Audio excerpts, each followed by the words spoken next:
Hello everyone, very important video for your examination, and I have given the title to this video is Roadmap to Prepare for Class 11th Final Exam 2022। तो students यहाँ पर क्या है कि आपका paper जो है वो 3 आवर्स का होगा। The time is 3 hours and total marks 100। All right, now marks division. Part 1 30 marks, there is going to be compulsory section, and उसके बाद part 2 is of 70 marks, and this part 2 is divided into section A, that will be of 30 marks, and section B will be of 40 marks। तो I think आपको marks का breakup clear हो गया।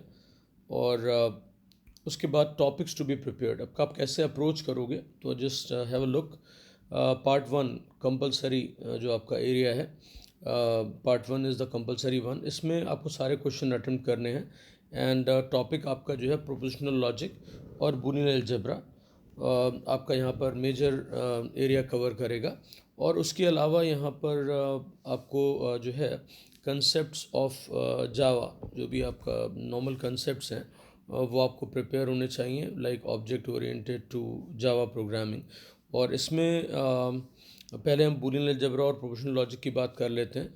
तो propositional logic, well found formula, truth values and interpretation of well-found formula, then truth tables, satisfiable, unsatisfiable, and valid formula, equivalence laws and their use in simplifying well-formed formulas, ये बहुत ज़्यादा important है।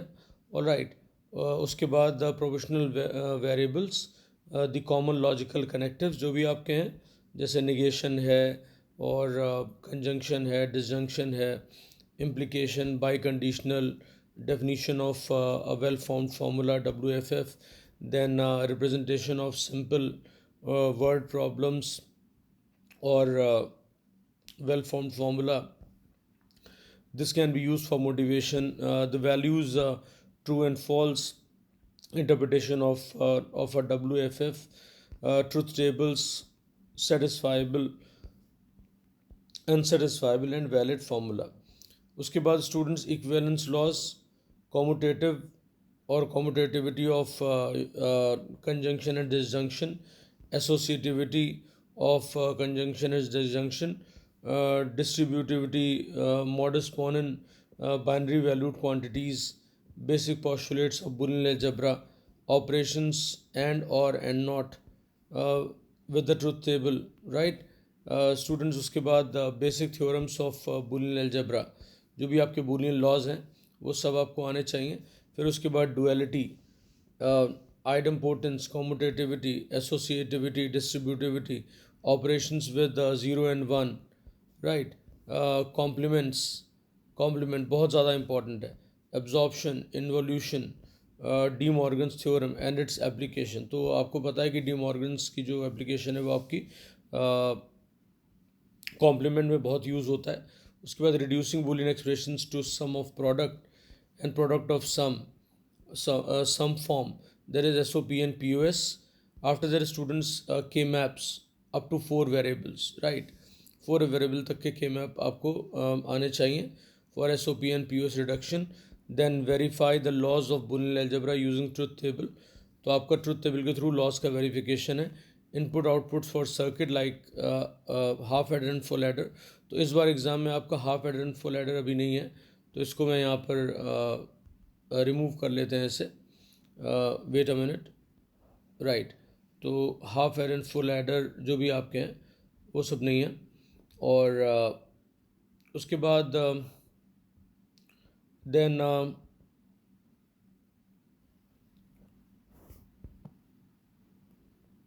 now you can see that SOP and POS representation, min-term and max-term, canonical and cardinal representation, reduction using the K-map and Boolean algebra, right, computer hardware। अब इसमें आपका elementary logic gates, not and or, NAND, NOR, XOR, that is exclusive OR, and XNOR, exclusive NOR, and their use in the circuits, right। Applications of Boolean algebra, logic gates, half adder, full adder और encoder decoder, ये part नहीं है यहाँ पे, तो इसको हम यहाँ से रिमूव कर लेंगे. नो मल्टीप्लेक्सर, राइट, जस्ट जो मैंने आपको अभी सर्किट्स बताए दैट इज़ देयर, राइट.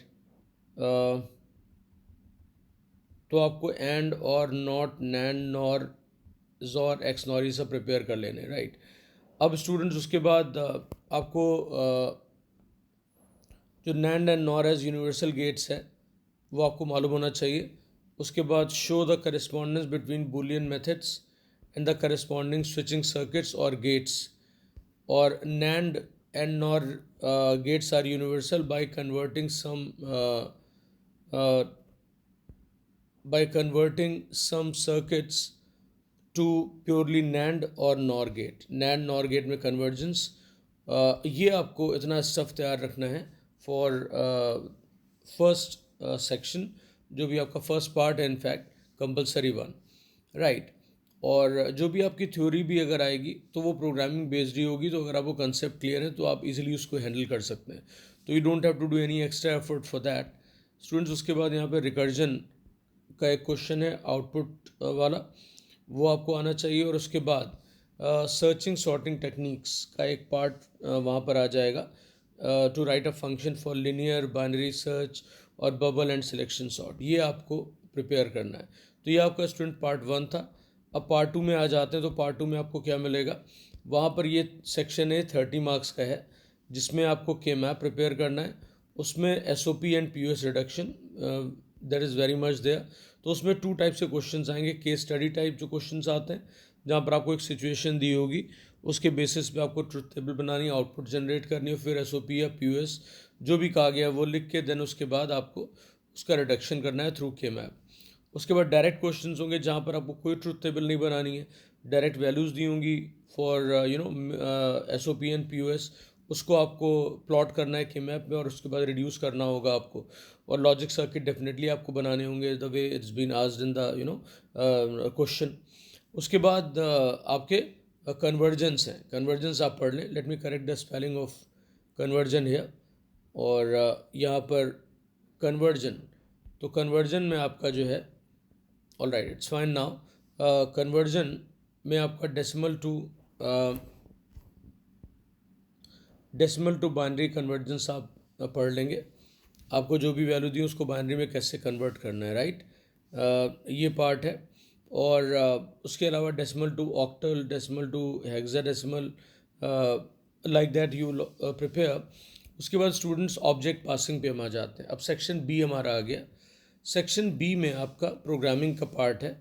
तो यहाँ पर कौन से क्वेश्चंस आपको प्रिपेयर करने हैं, तो यहाँ पर ऑब्जेक्ट पासिंग आपको आनी चाहिए, मैट्रिक्स के प्रोग्राम आने चाहिए, स्ट्रिंग के प्रोग्राम प्रिपेयर करने और नंबर प्रोग्राम प्रिपेयर करने स्टूडेंट्स. और उसके बाद सर्चिंग सॉर्टिंग टेक्निक्स तो आपके कोर्स में है ही है, that is very much there with the array.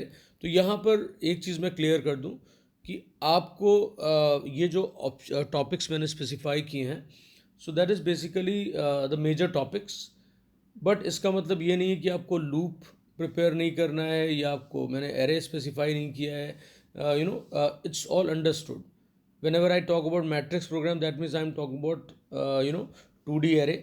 जब मैं बात कर रहा हूँ सर्चिंग सॉर्टिंग की, तो यहाँ पर आपको एरे का कंसेप्ट आने चाहिए, तभी आप सर्च और सॉर्ट कर पाएंगे. वहाँ पर आपको लूप्स क्लियर होने चाहिए, कंडीशनल प्रोग्रामिंग आपको आनी चाहिए, तब आप ये सारी चीज़ें प्रिपेयर करेंगे. जब आप स्ट्रिंग के प्रोग्राम करने जाते हैं तो आपको सारे स्ट्रिंग के फंक्शंस क्लियर होने चाहिए. अगर आपको मैथ के फंक्शन की ज़रूरत है किसी प्रोग्राम में, तो आपको मैथ के फंक्शन भी आने चाहिए. तो ये फंडामेंटल्स है जो आपको क्लियर होने चाहिए. इसके लिए आपको अलग से स्पेसिफिकेशन की ज़रूरत नहीं है. तो आई होप आपको ये कंसेप्ट क्लियर हो गया कि आपको कैसे प्रिपेयर करना है, राइट. तो I hope you will all do well. All the best to everyone. Thanks a lot.